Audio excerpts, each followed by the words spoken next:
இன்று ஜூன் மாதம் 4ஆம் தேதி புதன்கிழமை.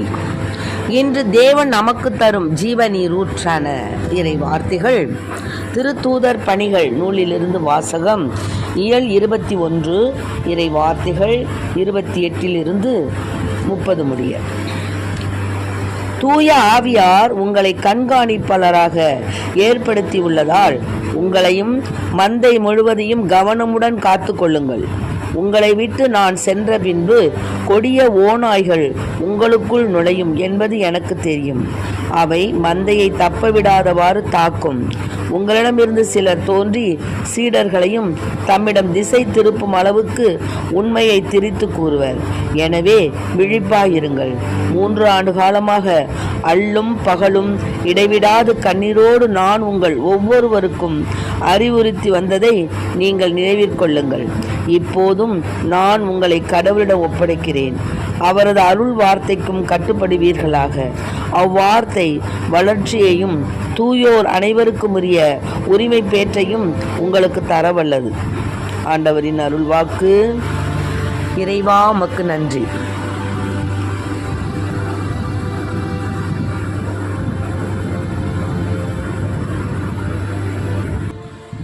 ஆறுதலின் தெய்வமே, உம்முடைய திரு சமூகம் எவ்வளவு இன்பமானது.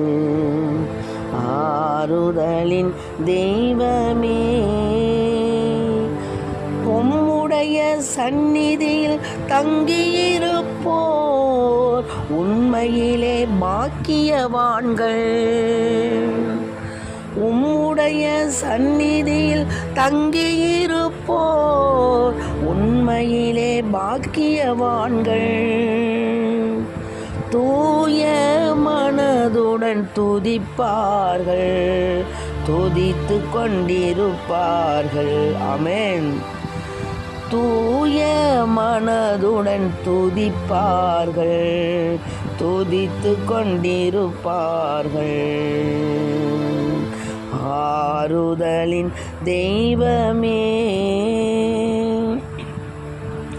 வேறிடத்தில் 1000 நாள் வாழ்வதை விட உம்மிடத்தில் ஒரு நாள் மேலானது. வேறிடத்தில் 1000 நாள் வாழ்வதை விட உம்மிடத்தில் ஒரு நாள் மேலானது. ஒவ்வொரு நாளும் உமது இல்லத்தின் வாசலில் காத்திருப்பேன். ஆமென். ஒவ்வொரு நாளும் உமது இல்லத்தின் வாசலில் காத்திருப்பேன். நான் வாசலில் காத்திருப்பேன். ஆறுதலின் தெய்வமே, உம்முடைய திரு சமூகம் எவ்வளவு இன்பமானது. ஆறுதலின் தெய்வமே. ஆம், ஆறுதலின் தெய்வம் நம் ஆண்டவர். நம் ஆண்டவர் இயேசு கிறிஸ்து ஆறுதலின் தெய்வமாக இருக்கின்றார். ஏனெனில் அவர் தன்னுடைய தந்தையின் விருப்பத்திற்கு இணங்கி தன்னையே முழுமையாக பலியிட்டார். இந்த திருத்தூதர் பணிகள் நூலில் பவுல் என்ன சொல்கிறாருன்னா, நான் கண்ணீரோடு உங்களிடம் எல்லாவற்றையும் நற்செய்திகளை நான் விதைத்தேன். ஆகவே அதை நீங்கள் உங்களுக்குள் நீங்கள் பத்திரமாக அதை வைத்து கொள்ளுங்கள். ஏனெனில் விழிப்பாயிருங்கள். 3 ஆண்டு காலமாக அல்லும் பகலும் இடைவிடாது கண்ணீரோடு நான் உங்கள் ஒவ்வொருவருக்கும் அறிவுறுத்தி வந்ததை நீங்கள் நினைவிற்கொள்ளுங்கள். இப்போதும் நான் உங்களை கடவுளிடம் ஒப்படைக்கிறேன். அவரது அருள் வார்த்தைக்கு கட்டுப்படுவீர்களாக. அவ்வார்த்தை வளர்ச்சியையும் தூயோர் அனைவருக்கும் உரிய உரிமை பேற்றையும் உங்களுக்கு தரவல்லது. ஆமென். ஆக கடவுளுடைய வார்த்தை நமக்கு என்ன தருது பார்த்தீங்களா? எதை தருது? கடவுளுடைய வார்த்தை தூயோர் அனைவருக்கும் உரிய உரிமை பேற்றையும் வளர்ச்சியையும் தருகிறது. ஆக வளர்ச்சினா என்ன? நம்முடைய ஆன்மீக வளர்ச்சி. ஆன்மீக வளர்ச்சி, தூயதோர் அனைவருக்கும் உரிய உரிமை பேற்று. உரிமை பேருனா என்ன? கடவுளுடைய பிள்ளை, நாம் கடவுளுடைய சொத்து. ஆகவே அந்த உரிமை பேரையும் வளர்ச்சியையும் நமக்கு இறை வார்த்தை, அருள் வார்த்தைக்கு கட்டுப்பட்டு நாம் நடப்போமானால் அதை நமக்கு தருகிறது. அதனால தான் பவுல் சொல்கிறாரு, நான் உங்களுக்காக கண்ணீரோடு விதைச்சப்பா, அதனால 3 ஆண்டு காலமாக அல்லும் பகலும் இடைவிடாது நான் உங்களுக்கு ஒப்புவிச்சேன். அதனால் நீங்கள் அதை பத்திரமா பாதுகாத்து கொள்ளுங்க. தூய ஆவியால் உங்களை கண்காணிப்பாளராக ஏற்படுத்தி உள்ளதால் உங்களையும் மந்தை முழுவதையும் கவனமுடன் காத்து கொள்ளுங்கள். உங்களை விட்டு நான் சென்ற பின்பு கொடிய ஓநாய்கள் உங்களுக்குள் நுழையும் என்பது எனக்கு தெரியும். அவை மந்தையை தப்ப விடாதவாறு தாக்கும். ஆகவே உலகப்புறமான காரியங்கள் இவை இன்னுமாக நம்மளிடத்தில் வரக்கூடிய தொல்லைகள், கவலைகள், எதிர்மறை நோக்குகள், அண்டை அயலாரிடமிருந்து நமக்கு வரக்கூடிய சிலுவைகள், இன்னுமாக நம்முடைய வாழ்க்கையில் ஒவ்வொரு நாளும் ஒவ்வொரு துன்பங்கள் வரும் நிச்சயமாக. ஆனால் அந்த துன்பங்கள், கவலைகள், கண்ணீர்கள் எல்லாவற்றையும் ஆண்டவரிடத்தில் ஒப்படைத்து ஆண்டவருடைய வார்த்தைக்கு நாம் கட்டுப்பட்டு வளர்ச்சியையும், இன்னொன்று என்ன சொன்னேன், வார்த்தைக்கு கட்டுப்பட்டு அந்த வார்த்தை வளர்ச்சியையும் தூயோர் அனைவருக்குமே உரிமை பேற்று. ஆக நாம் வாழ்வது சில காலம், நாம் வாழ்ந்தது சில காலம். ஆகவே அன்பு பிள்ளைகளை, நம்முடைய வாழ்க்கையை நினச்சி பாருங்கள். சபையார் நூலில் பார்த்தீங்கன்னா ஒன்றுமே எல்லாமே வீணிலும் வீண், வீணிலும் வீண் என்றே இருக்கும்.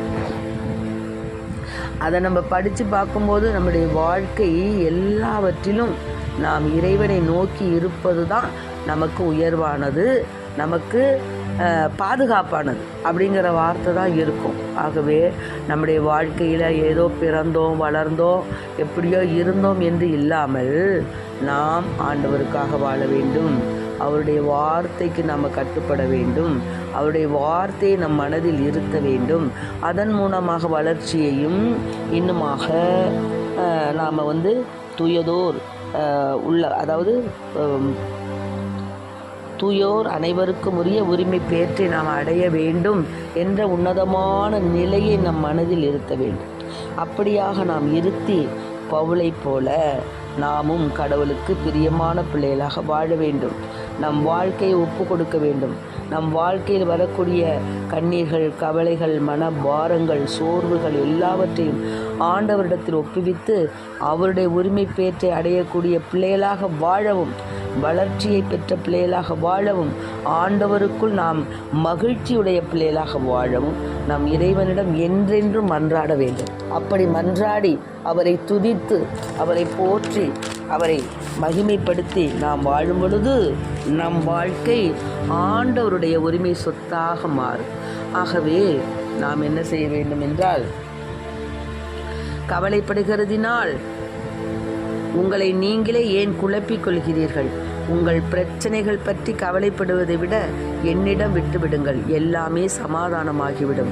உண்மையான எதையும் பார்க்காமல் முழுமையாக செய்யும் ஒப்படைப்பின் ஒவ்வொரு செயலும் நீங்கள் விரும்புகிற தாக்கத்தை உண்டாக்கி எல்லா கடினமான சூழ்நிலையையும் தீர்த்து வைக்கிறது என்று மெய்யாகவே நான் உங்களுக்கு சொல்கிறேன் என்று ஏசப்பா நமக்கு சொல்கிறார். அதனால், ஓ இயேசுவே, என்னை நான் உம்மிடத்தில் ஒப்புவிக்கிறேன், எல்லாவற்றையும் நீரே பார்த்து கொள்ளும் என்று கூறி என்னிடம் ஒப்படைத்து விடுவது என்பதற்கு பயந்திருப்பது, மனம் உடைந்திருப்பது அல்லது நம்பிக்கை இழப்பது என்று பொருள் அல்ல. அதற்கு என்னிடம் கவலை தோய்ந்த பிரார்த்தனையை செய்வது, உன்னை பின்தொடர்ந்து வரும்படி என்னிடம் கேட்பது, உன் கவலையை பிரார்த்தனையாக மாற்றுவது என்று பொருள் அல்ல. இந்த ஒப்புவிற்கு நாம் ஆழமாக நாம் கவலைப்படுவது, படபடப்பாக இருப்பது, அதனுடைய பின்விளைவுகள் குறித்தும் சிந்திக்க விரும்புவது. ஆகவே இப்போ ஒரு பிள்ளை என்ன பண்ணுது, அம்மாவிடத்தில் அவளுக்கு தேவையானதை எதிர்பார்த்து கேட்கும்போது அவர்கள் உணரும் குழப்பத்தை போன்றது. பின் அவர்களது தேவைகளை அவர்களே பார்த்து கொள்ள முயற்சிக்கிறார்கள்.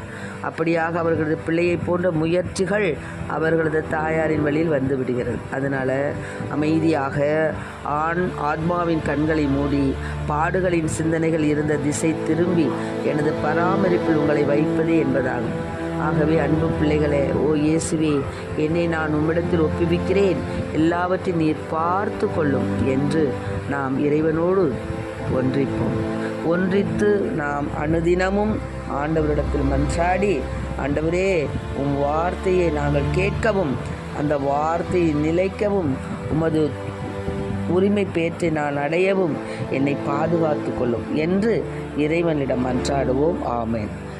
இயேசுவுக்கு புகழ், இயேசுவுக்கு நன்றி. இயேசுவின் இரத்தம் எங்கள் ஜெயம். மரியே வாழ்க.